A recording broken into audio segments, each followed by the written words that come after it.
전산회계 2급 대손상각비의 회계 처리에 관하여 설명하겠습니다.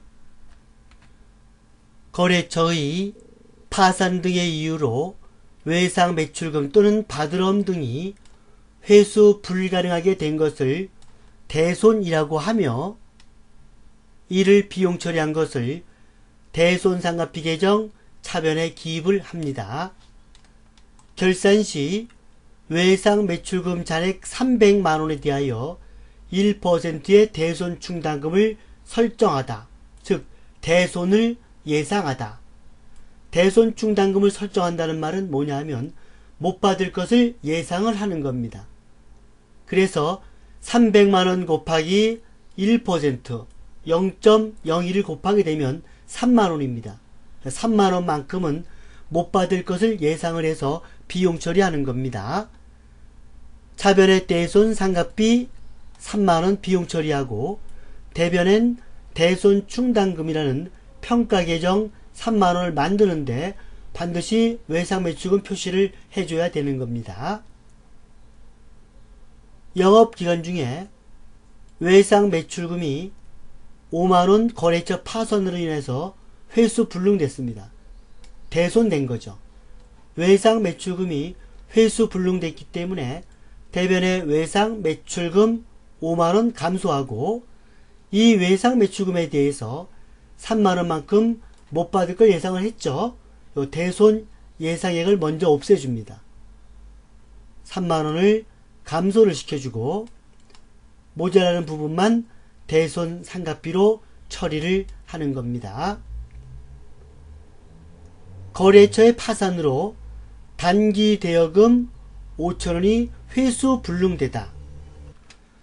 단기 대여금이 회수 불능되면 대손 상각비가 아니고 기타의 대손 상각비로 처리합니다. 단기 대여금 뿐만이 아니고 기타 채권, 기타 채권 그러면은 단기 대여금이 있고 또 미수금이 있고 또 선급금이 있습니다. 이렇게 단기 대여금, 미수금, 선급금 같은 기타 채권이 회수 불능될 때는 기타의 대손상각비로 처리합니다. 소유하고 있는 바드럼 5천원이 거래처 파산으로 대손되다. 대손 충당금 잔액이 없다. 아까는 대손 충당금 잔액이 있을 때는 대손 충당금에서 뺐습니다. 지금은 잔액이 없다 그랬죠. 그래서 대변에 바드럼 5천원, 차변엔 대손 상각비 5천원 되는 겁니다. 이 바드럼과 마찬가지로 외상 매출금 포함해서 우리가 매출 채권이라고 합니다. 매출 채권, 바드럼, 그리고 외상 매출금.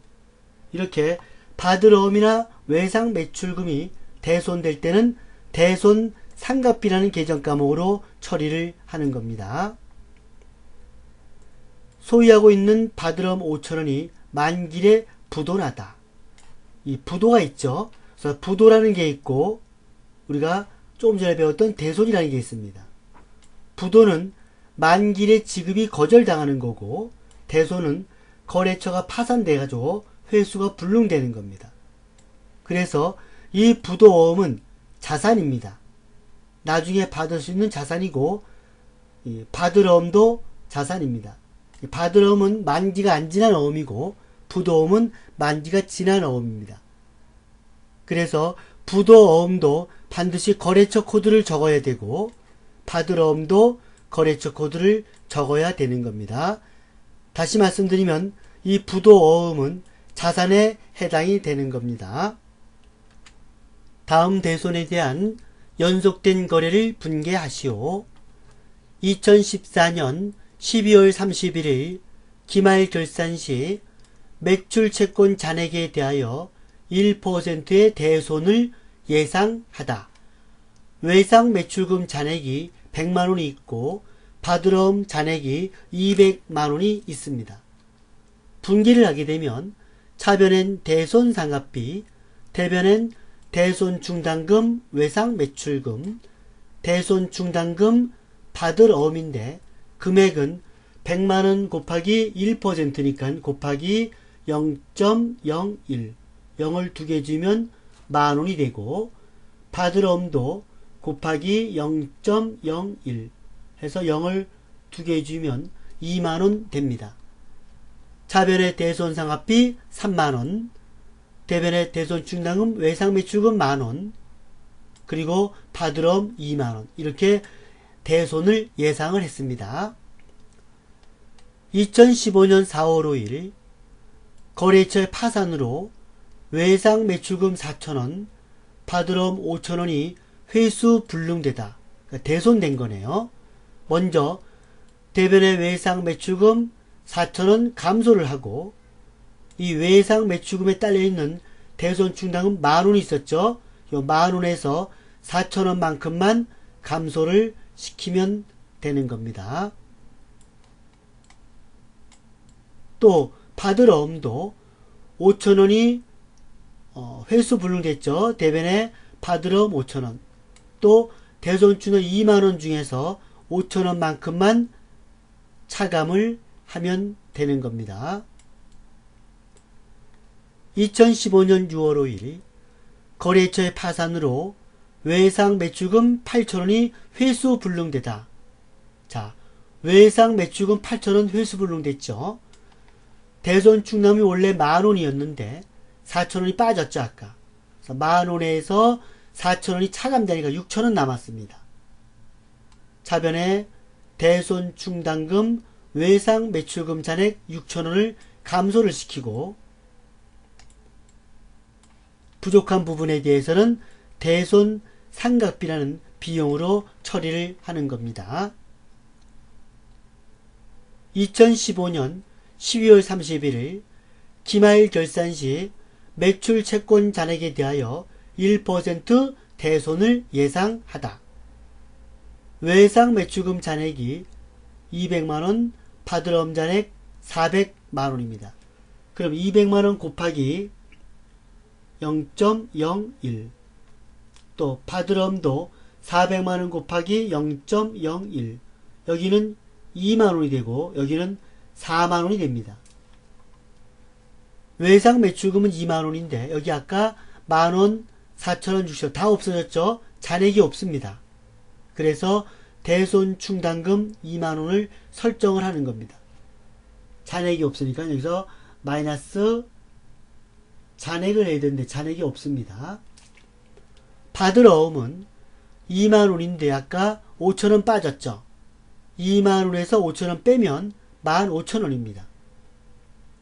그래서 여기 4만원에서 15,000원 빼니까 25,000원. 대손충당금 받으러옴 25,000원. 그래서 대손상각비가 45,000원이 되는 겁니다.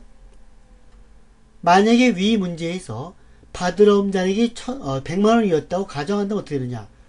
100만원 곱하기 0.01, 그러면 만원을 예상을 하는데, 대손 예상하는데, 여기 보면 아까 2만원에서 5천원 빠져서 15,000원 잔액이 있었죠. 잔액이 15,000원입니다. 잔액이. 그러면 오히려 5,000원이 초과됐죠. 그런 경우는 차변에 대손충당금을 차감시킵니다. 5,000원만큼을. 차감을 시키고 상대방 계정과목은 대손충당금 환입이라는 계정과목으로 처리하는데, 이 대손충당금 환입은 판매비와 관리비의 부의 표시, 마이너스 표시가 되겠습니다. 이 대손상각비는 판매비와 관리비입니다. 판매비와 관리비. 대손상각비는 판매비와 관리비고, 대손충당금 환입은 판매비와 관리비의 부의 표시, 즉 차감 항목이 되겠습니다.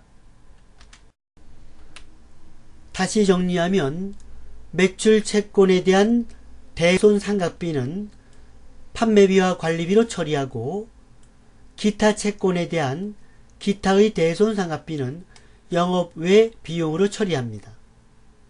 그리고 대손충당금 환입은 판매비와 관리비의 부에 표시하고, 부의 표시란 마이너스 차감 항목이다 이런 말입니다. 대손충당금은 평가 계정으로서 외상매출금 받으럼 바로 밑에 기록하여 차감하는 형식으로 기록합니다.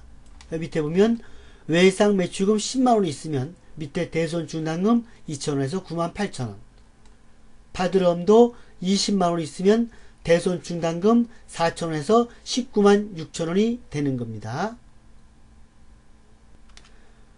전기에 대손 처리하였던 외상매출금 만원과 받으럼 3만원을 현금으로 회수하다. 이거는 전기에 대손 처리하였던, 즉 무슨 말이냐면 회수 불능으로 처리했던 돈을 받은 겁니다. 그래서 이게 시험에 나오면 여기다 외상매출금 받으럼 이렇게 쓰는 사람들이 많습니다. 그게 아니고 이미 전기에 회수 불능으로 처리했습니다. 외상매출금과 받으럼이 감소가 됐죠. 이것을 현금으로 받으면 차변에 현금 4만원, 그리고 대변엔 다시 대손충당금을 만듭니다. 대손충당금 만원, 외상매출금, 또 대손충당금 받으럼 3만원, 이렇게 설정을 해서 결산 때 이 금액만큼을 설정을 덜 하는 겁니다.